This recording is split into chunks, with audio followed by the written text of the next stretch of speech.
Hugh Hefner, a true American icon, created an empire that was unrivaled. Although some of us bunnies may have gone rogue, it's because of the love and respect that we received from the man behind it all. Because after all, we did learn from the best. Relive the stories from the most prominent celebrity home in history. What happens in the grotto stays in the grotto. From those of us that lived it, The employees that worked it, And the guests who loved it. And the mayhem continues. We are Rogue Bunnies Mayhem. I'm Brian Olea, and I'm so stoked that we have brought back, once again, in studio. By popular demand.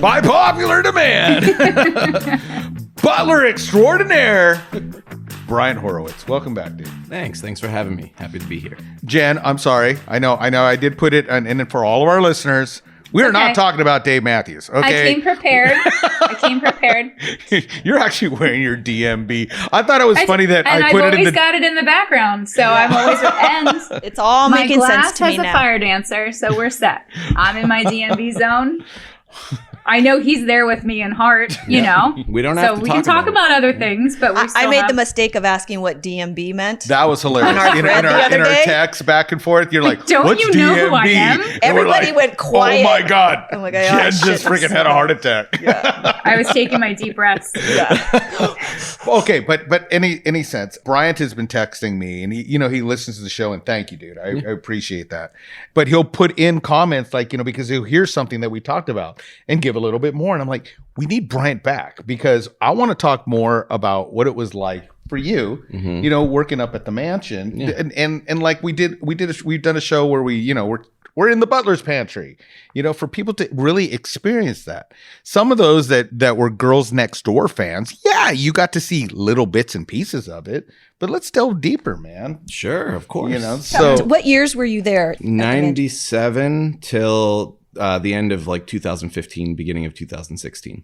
Okay. At the time that I was done, I was 36. I started at 18. So it was my gosh. half my life. Wow. Whoa, that's incredible. Yep. I grew up there. So what I love is that, Bryant, that you and I started just a year before you. Mm-hmm. Yeah. And so we pretty much have the same experience. Yeah. And I started the same time as all of you. Yeah, exactly. 96. Exactly. Yeah. 96. So, yeah. And so we have the same experience of seeing what it was like for, when the boss was married with Kimberly. It was a family home. Very chill. The kids, the boys, watching them grow up. Oh, yeah. Playing with all their toys and getting them set up for Christmas and all that kind of stuff. To the transition of when they did separate. The boss purchased the home next door. They moved next door. So we still got to see the boys. That's what was so cool. All the time, yeah. Right? I mean, I feel that we're all blessed that we still have a relationship with the boys. Absolutely. I'll still text with Marston, still text with Cooper, and I get excited watching them grow up, right? Yeah, me too. Both are parents now. Right. I know. Remember, dads. I used to tutor Marston when he was in school. Oh my He would come in and he would ask for my help, and when I was working, I would be helping him with his math and with his writing and things like that. And to know that he's a writer now is awesome from my standpoint, right? Yeah, really cool. Did you get his book? I don't have it, but I'm going to. And he's very well spoken. Both of them are. Yeah. They're classy. Well, actually, both of them are. Until you get into his OnlyFans, which is a whole nother story. Well, that's entertainment. That's a different thing. That's a different thing. Yeah. But let's see the boys were how old when you came in? Do you 6 and 7. 6 and 7. Wow. Mm-hmm. Just going through all of that, you've seen the transitions of what the butler's pantry used to be. Mm-hmm. And then as the boss separated, we actually used to have to remember we would still take care of Kim. Yes. Going next door through the thing. We'd have to still deliver coffee. We would bring a giant tray through the gate and put it in her kitchen. Mm-hmm. Oh, wow. That's cool. No, there was still service. And that's what I think was really cool is for those that are listening and maybe didn't know, they were very amicable. I mean, they really were like, hey, we are raising these children together. Yeah. And how cool that she lived right next door. Yeah. They had just decided that they were no longer going to be living together. And they stayed married and didn't divorce until after the kids for, just to keep it simple and whatever. But the house he bought next door, for those who don't know, was built at the same time as the Playboy Mansion. And Correct. It's kind of a replica. Like the mansion is 20,000 square feet and her mansion was around 8,500 square feet, but it has a very similar look in terms of like the all facade made by the same in the front. architect. Yeah, the same architect built it at the same time. Back to the pantry. Yeah, let's get back to the pantry. Of course.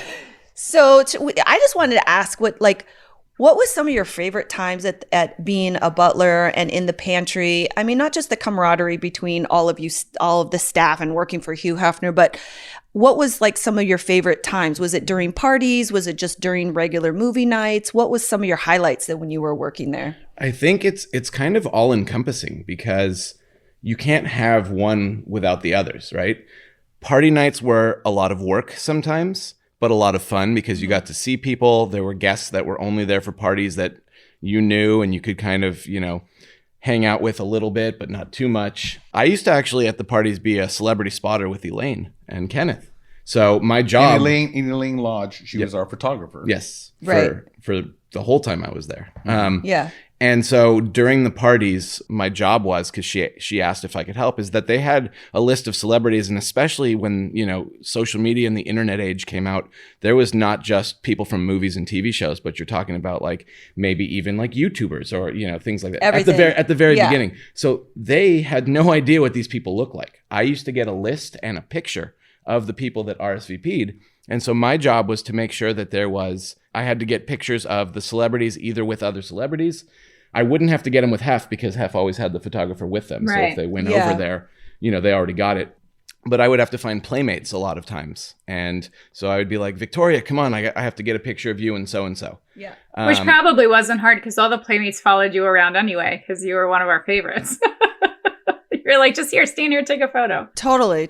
Yeah, pretty much. And then if they had a friend or somebody that we didn't know, I had to get their names and write it down on a piece of paper because in the beginning of the world of Playboy, they always said, so-and-so is here with Victoria Fuller. And if they had a friend, we had to put the friend's name in. Right. Somebody that wasn't known. So you guys were so good at that, is identifying and even the pictures that Hef would give us, the back of the labels. I mean, there was thousands of pictures that I received. It would tell the date, who was there, the whole thing. I mean, you guys kept really good track of everything. Yeah, that was the protocol because Hef wanted it that way. Yeah. Right? He needed to know who everybody was and what the date was and all that. So that was really cool during parties. But like just hanging out, the mansion is not always like busy. During the parties is what people mostly see. Or when we're doing the girls next door and we're doing tasks, obviously we're busy in front of the camera, but there was a lot of downtime, time to hang out. I think in the last time I was here, we talked about all the prank calls from the phone because they went from they went from really what was her name? Diane. Diane. Yeah.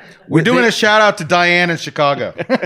They were so it used to be just really annoying. We were trying to get stuff done and we'd get these phone calls, and then when caller ID came out, we were able to kind of patch them together, and we would pit prank caller and have them go at it. Oh, that was together. You know what? Let's hold that there because I want to delve deeper into Diane. It's actually really freaking funny. We're going to take a quick break. We'll be right back. You are listening to Rogue Bunnies Mayhem. The Rogue Bunnies have had some pretty epic in real life events that I'm sure you've all heard about. Wondering how you can be included in our next one? Become a VIP NFT holder. The main benefit of being a VIP is access to our events. You'll also have priority access to future drops, gated chat channels with the Rogue Bunnies, VIP-only online events, and more. Want more details? Visit roguebunnies.com. Then follow the bunny mask and get ready to go rogue. Welcome to the metaverse. Hi, I'm Brandy Roderick, and you're listening to Rogue Bunnies Mayhem. So we were just talking about Diane right before we went to Who's Diane? Explain Diane. Yeah, explain Diane. The legend of Diane. Diane was a person who was definitely drunk every time she called. Yes. Oh, yes. She was definitely, I would imagine, I'm not a clinical psychologist, but definitely diagnosable. Not living in reality. And she would call up and say that not only did she know Hef, but that she was basically like Hef's daughter. Correct. Yeah. Oh, so no! She became entertainment for us. She would have directions for what the staff should do, things that should go on around the mansion, and she would just always. What did I use the term? 3 sheets to the wind last time. Was she a guest ever? She was never a guest. She was never anybody that was actually affiliated. I'm guessing that. So she never came up to the mansion? No. So do you guys know what she looks like? She just got hold of the phone number because you could find it. Yeah. It was Right. easy. I It always was thought that was easily weird. traceable, that you could find the mansion number, and we knew always just look, crank calls, just hang up. But Diane, we kept her. Explain. Oh like, yeah, we kept the it because mute. it was so entertaining. We would just listen. Like, she had something to say and clearly wanted to get it out, and it was not like the usual prank calls. Prank calls like, "Can I speak to Hef?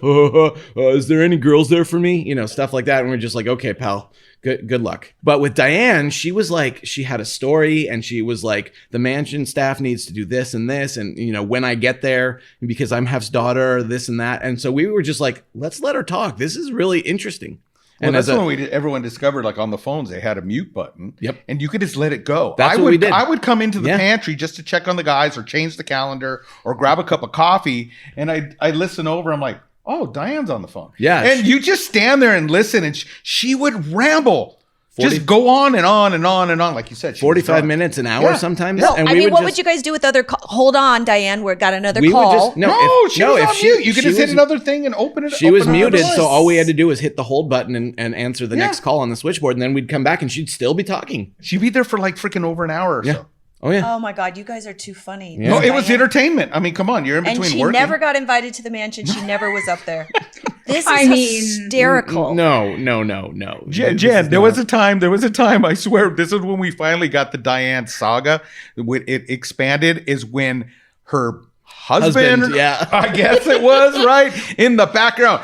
Get off the damn phone, So Diane! she would be ranting for hours, right? And then all of a sudden, I guess her husband or somebody would walk in and notice that she was on the phone calling the mansion again. "Are you calling the mansion again? Get off the phone!" And we could hear it in the background, and then click, and that was it. Hey, how did you guys deal with the barrage of phone calls that must have come in every I mean, I answered the phone before. I'm Yeah. like, Playboy Mansion, you know, Yeah. because it just, I remember it just, ring, ring. I mean, it rung off the hook. How did you guys manage Non-stop. to suffer through all the calls that weren't necessary to get through to people that were trying to get through to Mary or someone else? You know, obviously we all had to go through the pantry. Yes. So you guys were basically the We were operator. we were the for switchboard. the switchboard operator for the Playboy Mansion. Yep. It's amazing. Yeah. Pretty much, So yep. it gets really annoying when you first start, especially because you're not used to it. But again, we were there many years, so it's just old hat, right? It's just, okay, here's a prank call. Let's see what's going to happen. And sometimes we tried to make a game of it.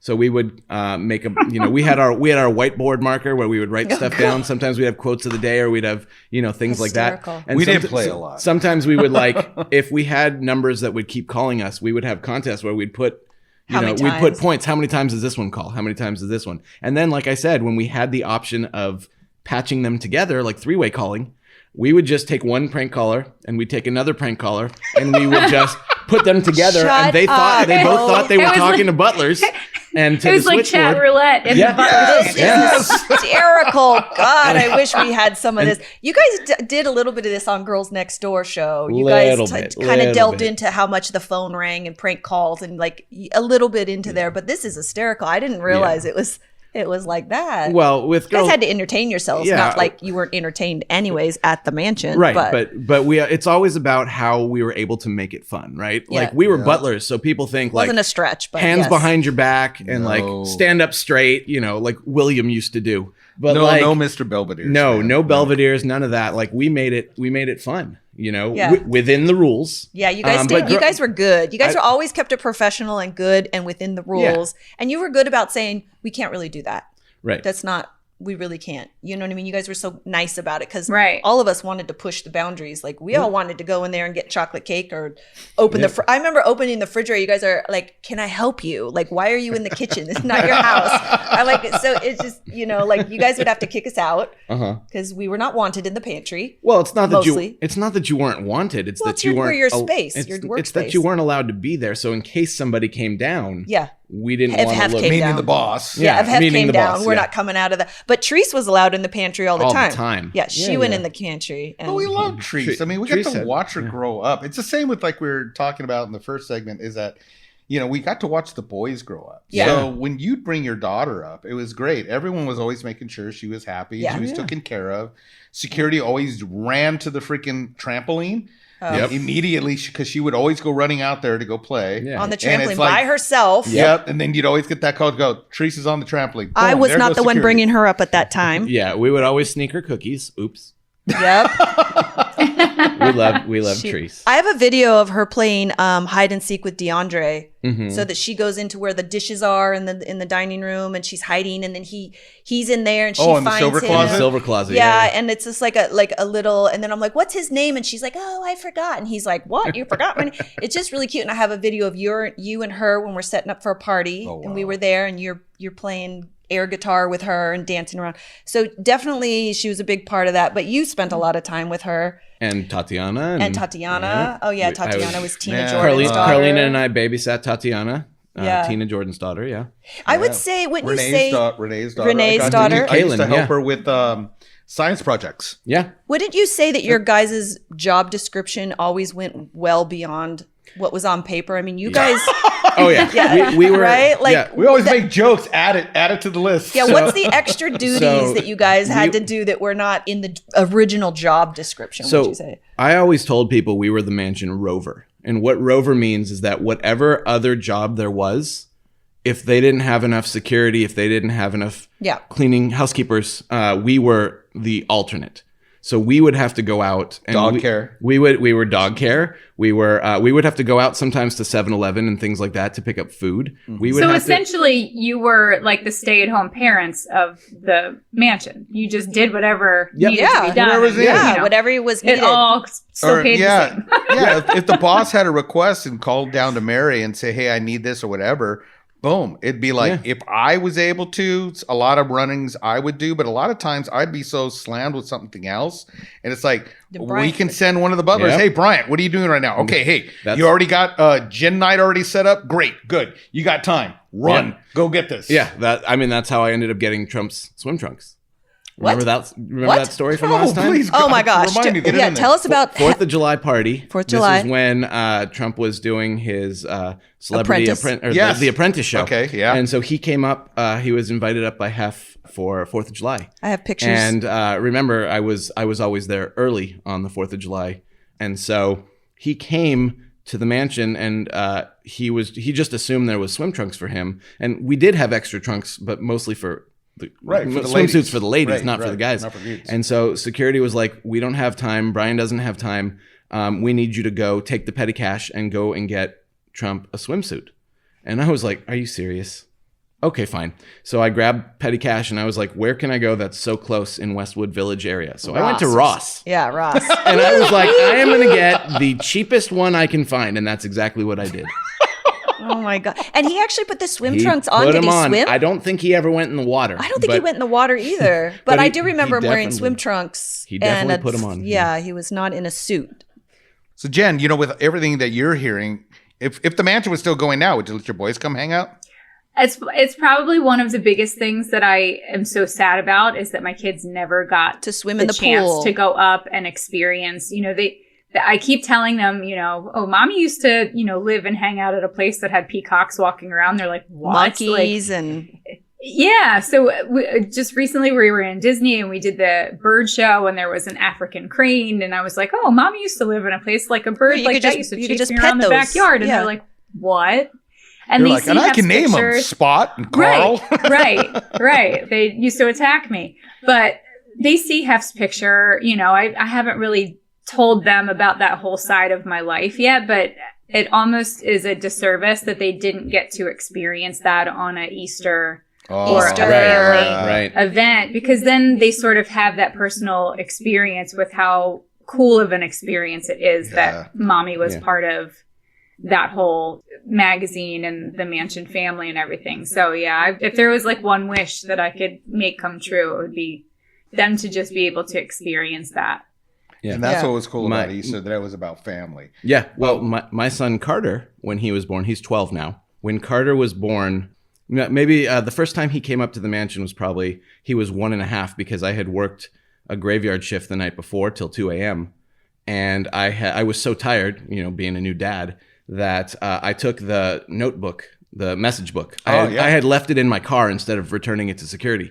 So the next day I was like, oh, I got to bring this back. And so my wife was teaching and I couldn't leave Carter by himself. He's 1.5 years. So I always felt bad because security was always cool with me because I was always good with them and they were fine letting Carter up and things like that. And I didn't want it to look like I was getting special treatment. because of, Anthony and all the other people that were in the pantry, like that they had kids and they didn't bring them up. And I wasn't trying to bring Carter up, but I had to return the phone book. So Carter's in my arms and I'm like, hey guys, I have him. And it happened to be one of the nights, it was near Halloween. So it happened to be the night that the girls were doing pumpkin carving. And I think you were there. Yeah, I was definitely there. And so basically what happened was Elaine came into the pantry and all I was doing was dropping off the phone book saying, sorry that I left it in my car. And then I was just going to leave. And of course, because Carter was cute, a cute baby, he was like, oh, okay, cool. And then Elaine comes into the pantry and she's like, because Elaine and I were, of course, very close. All of that stuff. And so she was so happy to see Carter. She was like, has Hef met him yet? And I'm like, trying to rush him out. Like, no, Hef hasn't met him yet. Like, we're just going to go. I don't want anybody to get upset. Like, I'm not asking for this. And she's like, no. He has to meet Hef. And Hef has to meet him. I was like, all right. So Elaine goes into the other room where they're carving the pumpkins. And she asked Hef, hey, do you want to meet Bryant's son? And he's like, sure. So I actually have it's a really awkward picture because Hef's smiling and my son has no idea what's going on. He's like, right? But it was really funny. And so like, but he got the shot. We need that picture for promo. Yeah, I'll give you the picture. I have the picture. I'll show you. It's very funny.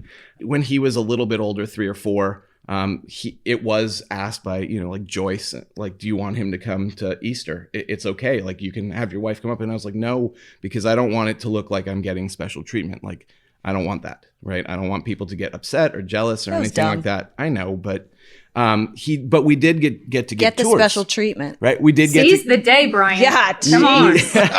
We did get to give tours, right? We could schedule tours. That was kind of our I'm glad fun. You mentioned that. Because that was kind of our fun little hidden thing. You would just basically email Joyce and you would say, hey, I have a group of 4. It would have to be at 8 a.m. on either a Saturday or Sunday before Hef and the girls got up. Before you got up. You couldn't go in the house, but you could show the whole property and things like that. You could kind of scoot through the Great Hall. Through the back kitchen. You could go through the Great Hall, like you could scoot through and at least say you were in the mansion for 5 seconds and then out the back door. And we usually gave a couple of notepads and a couple waters that had the Playboy bunny on them. But the funniest one was when Carter was 3. So we are normally you weren't there when we gave tours. At one point, I was giving a tour to some of my friends, and we were behind your office in the like near the soda garage. And so I was talking, and I had heard that you were coming up, and I was like, "Oh, my boss is coming up." And Carter goes, "Your boss?" And I was like, "Yeah, Brian." And he goes, and then he turns to the tour and he goes, "Daddy has 2 bosses, Mama and Brian." Oh my God. And then he goes, "This way to the pool." That's back when you started the Carterisms, right? Yes. Like the stuff that he would say. Yes. And on Facebook, I would post his hilarious quotes as Carterisms. I need to get back into that. Yeah. I love the that's Carterisms. funny. Yeah. Oh my gosh. Such an insightful child. The things that he would say, it blew my mind. So cute. So cute. Like Jen and Victoria, it's cool for me to hear these things because I flash back, and we've talked about this on other shows. It's like knew all their kids. Yeah. I love the fact that we got to work in a place where we actually befriended each other. We became close. We became family. We still all talk to each other. I get late night calls from Anthony. You know what I mean? It's one of the butlers. We've had him on the show. And it's like, hey, what do you think about this? Or still sharing. Guess what my kid just did? Mm-hmm. I mean, that's cool stuff. Yeah. To see the children grow up and to see, wow, I remember when that kid was born and look at now that kid's in college, It's crazy. It's a trip. When I saw Anthony at the reunion, like we always talk about like when Anthony's son, who's now in his 20s, right? When he used to call the mansion, he used to say, we always knew that it was Lucas because he would always say, "Can I speak to my dad?"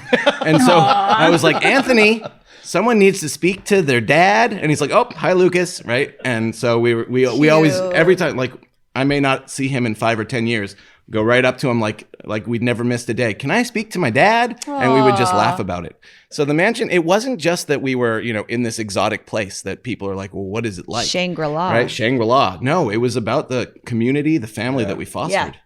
Yeah. I was listening to DeSalvo's thing, and you mentioned, you were like talking about people going to school. You mentioned my name. I was like, there I am again. And then you had asked if Birdsall was going to school during that time. And I don't think there was a program where they paid for it, but when I was at Northridge, Birdsall was also there with me. Yeah. So what's Birdsall? Jeff Birdsall was one of the butlers. Oh, okay. That guy taught me about how to play cards in the pantry, and I lost my ass every time. And then finally, Jeff Pac-Man came up to me and goes, dude, why do you keep playing with him? You know he's taking you. Yeah, those are the two that trained me, Jeff and Jeff. Yeah. We were talking in between the break, and Brett had a really cool question. He was curious, asking, so how did you decide who was having to work the parties? So when I first started, Brian was still in the house, and Robert was the house That's assistant manager, because Guy was the house manager. Right. Correct. Yeah. So Robert was the one that did all the scheduling. And when I first started, Robert wanted to take the easy route because he knew people wanted to work parties. So Robert would just be like, hey, call up. I'll find out if here's a list of the parties. Here's a list of the butlers. You want in? Just leave me a message or call me and I'll write you in. And that was the way it was. When Brian got there, Brian realized pretty quickly that some of these people that wanted to work every party did not have the best of intentions. Correct. And so Brian was like, you can do that system a little bit, but I need to vet them, or I need to pick and choose which ones would do that, right? Yeah. Certain people were okay for this, but maybe not for that, and stuff like that. So, when I was working full time, it was just always assumed I would stick around for the parties. But you did always ask. It wasn't you have to work 12 hours that day. It was like, hey, Midsummer's is coming up this Saturday. You're the 2 to 10. Are you cool to stay around and do the rest of the shift and work till late? And I said, of course, because it was always fun and you get overtime, right? We get paid for being at the parties. Why would you say no? And I get paid time and a half at the back end of the parties during the most fun part. So, of course, we were going to do that. But it was that people called in to Brian and they said, we want to work. Or actually, at that point, you just started calling people instead of having them call in. Correct. Right? I get a little bit of a rap because I was pretty stern and straight on this is the job that needs to be done. I'm here to make sure that Hefner has the best time. Yeah. And I took it very serious. And I wanted to make sure that the crew that was around him were the people that he was the most comfortable with. Yes. And through my tenure, I started noticing who he was the most comfortable with, to where I literally said, look, guys, I need you to be on him. Because remember, in the beginning parties, before we started having all the outside events that would be charity events, he would just be out in the middle of everybody. Yeah. It was no big deal. Right. But once we started doing these events where people could buy tickets to go there, like Candyland, you didn't want him bugged. Right. So we started creating cabanas. I remember I went to similar to like an EDC show, and first time I was invited to one of those, and I saw that they had cabanas up on risers, and I went, this is genius. Yeah. Why don't we do this for the boss? And I told him about it. I showed him pictures, and we started doing that. Yeah. And we created an area for him that people could see him, but he could then look out at the party. Yeah. And he wasn't like blocked out, and people would still be there taking their pictures or whatever. Almost like on a throne, because he was right. Because he was. But we knew it's like Bryant had to be there. We needed to make sure JD was there. We needed to make sure Alan Loeb was there. Make sure that Anthony was there. It was really our day-to-day guys. Yeah, because we needed that support, and that's what was so cool. And I thank you again for that. You guys always said sure, of course. And then of course we started inviting your wives. Yep. I'll hire them. Let's get him in here, because if that's what I got to do to make them realize I need you here, I'll hire them. They can see the party. Yeah. And it worked out. Yeah. Well, she was my girlfriend at the time, and just to reiterate how much of a family we were, you guys were all invited to our wedding. They had to work. You had to work that day. I had to work. You guys came. So you could fraternize with other employees on your job site. Of course. Wow. 100%. Yeah. Fraternization was not a problem between employees. Yeah. Fraternization was a rule about playmates. Sorry, you ladies. Yeah. That was more of the concern. We knew our line where we could go. Except for Steel Panther nights. Well, that wasn't on the mansion property. Right? That's true. That was off property. And right. When I was one time taken into the office and said, well, there's word of you guys all hanging out and you're going to this stuff. And I'm like, we live here. What are we supposed to do? I can't help it if we're going to run into people. Yeah. We know them. And I go, wouldn't you rather us running into the ladies and then we're protecting them?